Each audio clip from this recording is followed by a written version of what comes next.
Centro CAR de Política de Derechos Humanos. Primavera de 2025 *. Escuela Kennedy de Harvard. Informe 2025-01. Control mental, pasado y futuro. Lucas J. Meyer. Documento de discusión. Control mental, pasado y futuro. Centro CAR de Política de Derechos Humanos. Escuela Kennedy de Harvard, Universidad de Harvard. 13 de enero de 2025. Informe 2025-01. Diseño de la publicación, Kyle Faneuf. https://www. HCAS, Harvard, Edu, Sites, Default, Files, 2025-01, 24/Meyer/02. PDF, https://www. HCAS, Harvard, Edu, Sites, Default, Files, 2025-01, 24/Meyer/02. PDF. Lucas J. Meyer. Investigador de Tecnología y Derechos Humanos. Centro CAR de Política de Derechos Humanos. Escuela Kennedy de Harvard, Universidad de Harvard. Investigador Junior. Churchill College, Universidad de Cambridge. Resumen ***. Durante la Guerra Fría, agencias de inteligencia de los bloques oriental y occidental llevaron a cabo experimentos secretos para desarrollar métodos de control mental y lavado de cerebro, con el fin de obtener ventajas sobre el enemigo. El más notorio de estos esfuerzos fue el programa ilegal MK-Ultra de la CIA, que operó entre 1953 y 1973. En su búsqueda de un suero de la verdad para forzar confesiones de sujetos que no cooperaban y la capacidad de manipular el comportamiento humano, la CIA experimentó con miles de personas, muchas veces sin su conocimiento ni consentimiento, con consecuencias a menudo desastrosas. En este trabajo, primero examinó el programa MK-Ultra, investigando algunos de los experimentos que incluyó. Luego, comparó los objetivos del programa con la tecnología más avanzada disponible hoy para interferir en el cerebro, las interfaces cerebro-computadora, para determinar si, en principio, estos dispositivos podrían usarse con fines de control mental. Finalmente, buscó indicios de que actores relevantes podrían estar planeando usar esta tecnología para lograr lo que antes estaba fuera del alcance tecnológico. Concluyó que las interfaces cerebro-computadora podrían, en efecto, usarse para alcanzar algunos de los objetivos originales y que aún persiste el interés por el control mental. *I. Introducción ***. Existen formas de modificar la mente de las personas y controlar su comportamiento en contra de su voluntad. ¿Cómo se puede obtener información de sujetos que no cooperan? ¿Es posible borrar recuerdos e implantar otros falsos? Durante la Guerra Fría, agencias de inteligencia de todo el mundo se hicieron estas preguntas. En ese tiempo, el conocimiento sobre neurofisiología era limitado y la tecnología para intervenir en el cerebro estaba en pañales. Por ello, varios gobiernos crearon programas de investigación para explorar cómo se podía controlar la mente humana. Muchos de estos programas se realizaron en secreto, utilizaron sujetos desprevenidos como participantes, e implicaron graves violaciones a los derechos humanos. El más infame y aparentemente el mayor intento sistemático de control mental fue el programa MK-Ultra de la CIA. Impulsado en gran parte por la creencia de que las autoridades chinas, norcoreanas y soviéticas habían logrado lavar el cerebro a prisioneros políticos y soldados estadounidenses durante la Guerra de Corea, el director de la CIA, Alan W. Dulles, autorizó este programa clandestino en 1953. En un discurso en la Universidad de Princeton, ese mismo año, Dulles comentó sobre las técnicas soviéticas de control mental. En Occidente, estamos algo limitados para obtener todos los detalles. No tenemos nuestros propios cobayas humanos sobre los cuales probar estas extraordinarias técnicas. Comillas. El programa MK-Ultra debía proporcionar ambos elementos, cobayas humanos y conocimientos científicos. En un memorando interno, los objetivos del proyecto se describieron como investigación y desarrollo de materiales químicos, biológicos y radiactivos, y de técnicas para el uso de electrochoques, capaces de producir cambios fisiológicos o conductuales en humanos. Comillas. En este documento, utilizaré documentos de inteligencia parcialmente desclasificados, liberados mediante la Ley de Libertad de Información, así como artículos académicos de investigadores involucrados, para pintar un panorama de los métodos y consecuencias del intento de control mental bajo MKUltra. Aunque el programa fue detenido en los años 70, los avances tecnológicos no se detuvieron. Las 2 últimas décadas han sido testigos de enormes progresos en tecnologías de decodificación y estimulación cerebral, como las interfaces cerebro-computadora. En la segunda parte del documento, investigo el potencial transformador de estos nuevos dispositivos frente a los objetivos originales de programas como MKUltra. ¿Existe alguna indicación de que estos nuevos métodos de interferencia cerebral podrían utilizarse para lograr lo que antes era tecnológicamente imposible? *2. MKUltra *. Más de 80 universidades e instituciones participaron en actividades relacionadas con MKUltra. El programa comprendió alrededor de 150 subproyectos con diversos objetivos. Por ejemplo, el subproyecto 7 exploró cómo perturbar la memoria de un individuo, desacreditarlo induciendo comportamientos anómalos y cómo obtener información. Administrar LSD parecía ser el método principal. El subproyecto 39, entre 1954 y 1959, estudió los efectos de drogas e hipnosis en interrogatorios, buscando un suero de la verdad, para extraer información de sujetos hostiles. Aunque algunos experimentos se realizaron con voluntarios, se concluyó que la efectividad de las sustancias MKUltra para producir efectos discapacitantes o aumentar la eficacia del interrogatorio no podía establecerse solo con pruebas en poblaciones voluntarias.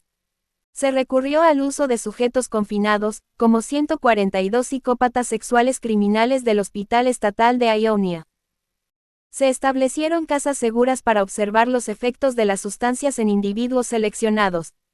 Muchas personas sometidas a experimentación no sabían lo que les estaba ocurriendo y sufrieron consecuencias catastróficas, a veces de por vida. En 1973, el programa se detuvo abruptamente por temor a ser expuesto tras el escándalo Watergate. Cuando el periodista Seymour Hersh reveló las actividades ilegales en el New York Times, el director de la CIA ya había ordenado destruir todos los registros. Solo un lote de documentos mal archivados sobrevivió, base de investigaciones posteriores. La verdadera magnitud del daño físico y psicológico posiblemente nunca se sepa. Uno de los investigadores más infames fue Donald Ewan Cameron, psiquiatra en el Instituto Allen Memorial de la Universidad McGill. La CIA financió sus estudios en secreto. Cameron desarrolló 2 métodos principales, conducción psíquica y desestructuración. En el primero, los pacientes escuchaban mensajes grabados en bucle durante hasta 20 horas al día, incluso durante el sueño inducido por drogas. También se usaban fármacos paralizantes y sedantes para desinhibir a los pacientes. El LSD era administrado sin consentimiento. Además, Cameron experimentó con hipnosis y aislamiento sensorial, ya entonces reconocido como técnica de tortura. La desestructuración buscaba tratar la esquizofrenia, aunque hoy parecería impensable usar tales métodos. Consistía en inducir sueño prolongado con barbitúricos, seguido de electrochoques 2 veces al día durante un mes. Los pacientes sufrían pérdidas severas de memoria, incluso de habilidades básicas. La CBC documentó los casos, como el de Bob Logie, admitido por un dolor psicosomático en la pierna y sometido a estos tratamientos. Décadas después, aún sufre insomnio y depresión. Otro caso, Harvey Weinstein, relata cómo su padre quedó completamente incapacitado mentalmente tras ser tratado por Cameron. *3. Tecnología moderna y objetivos actuales de investigación ***. Los métodos del MKUltra eran rudimentarios comparados con la tecnología actual. A pesar de las graves violaciones de derechos humanos, el daño cerebral era tan severo que poco aportaba al verdadero control mental. Hoy, existen métodos mucho más precisos y menos destructivos para intervenir en el cerebro, como las interfaces cerebro-computadora. Estas interfaces pueden leer la actividad cerebral y controlar dispositivos, pero también estimular el cerebro, alterando estados psicológicos. Ya se usan en prótesis neurales, rehabilitación motora y para restaurar la comunicación. Empresas como Neuralink han implantado estas interfaces en humanos, permitiéndoles jugar ajedrez o manejar computadoras con la mente. Sin embargo, estas tecnologías también pueden detectar estados emocionales o cognitivos, y reconstruir percepciones visuales. Esto abre la puerta a posibles abusos, como en escuelas chinas donde se usaban cintas con interfaces para monitorear la atención de los niños en clase. También podrían usarse para manipular emociones o inducir comportamientos, como lo demuestra la estimulación cerebral profunda. Durante MK Ultra, ya se exploraba la estimulación eléctrica del cerebro para inducir comportamientos. En pruebas con perros, se logró controlarlos remotamente. Su proyecto 119 buscaba registrar señales bioeléctricas humanas y activar conductas por medios remotos. Hoy, los dispositivos son más pequeños, inalámbricos e integrados en el cráneo. Esto facilita la transmisión de instrucciones a distancia. Aunque la tecnología tiene aplicaciones terapéuticas, también hay precedentes preocupantes. En 2008, el Comité de Metodología Militar de la DIA exploraba cómo controlar estados cognitivos o inducir obediencia. En 2011, DARPA financió un estudio sobre cómo inducir o alterar narrativas mediante estimulación magnética transcraneal. Aunque no se aplicaron en sujetos no consentidos, los objetivos eran similares a los del MK Ultra. **IV. Conclusión **. MK Ultra funcionó de 1953 a 1973. Oficialmente se consideró un fracaso. Las drogas y los electrochoques destruyeron personalidades, pero no lograron controlar mentes. Hoy, con interfaces modernas, es posible que los mismos objetivos puedan alcanzarse de forma más sutil y menos destructiva. Pero la sutileza puede hacer estas manipulaciones aún más peligrosas. El interés por leer pensamientos y controlar mentes aún persiste. La historia muestra que no son solo las propiedades de una tecnología las que la convierten en amenaza, sino el contexto político donde se introduce. Tras el fin de la Guerra Fría, el mundo ha vuelto a una fase de tensiones geopolíticas. En octubre de 2022, declaró que la era posterior a la Guerra Fría había terminado. En estos tiempos, las tecnologías con potencial para interferir en el cerebro humano corren mayor riesgo de ser mal utilizadas. Las consecuencias del desarrollo de técnicas de control mental durante la Guerra Fría deben servir de advertencia.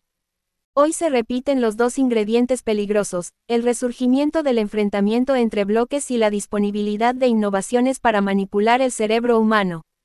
No podemos confiar en que las limitaciones tecnológicas vuelvan a evitar un nuevo intento de control mental. Centro CAR de Política de Derechos Humanos. Escuela Kennedy de Harvard. 79 JFK Street. Cambridge, más 02138.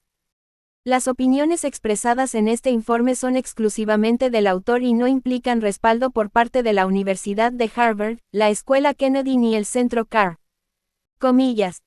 Esta publicación fue realizada por el Centro CAR de Política de Derechos Humanos en la Escuela de Gobierno John F. Kennedy de la Universidad de Harvard. Referencias. Alan W. Dulles, 1953, April 10. Summary of Remarks at the National Alumni Conference of the Graduate Council of Princeton University. CARDP 80R01731R001700030003015, 9. https://www. CIA. Gov. Reading Room, Docs, CIA RDP 80R01731R0017000300015, 9. PDF, https://www. CIA. Gov. Reading Room.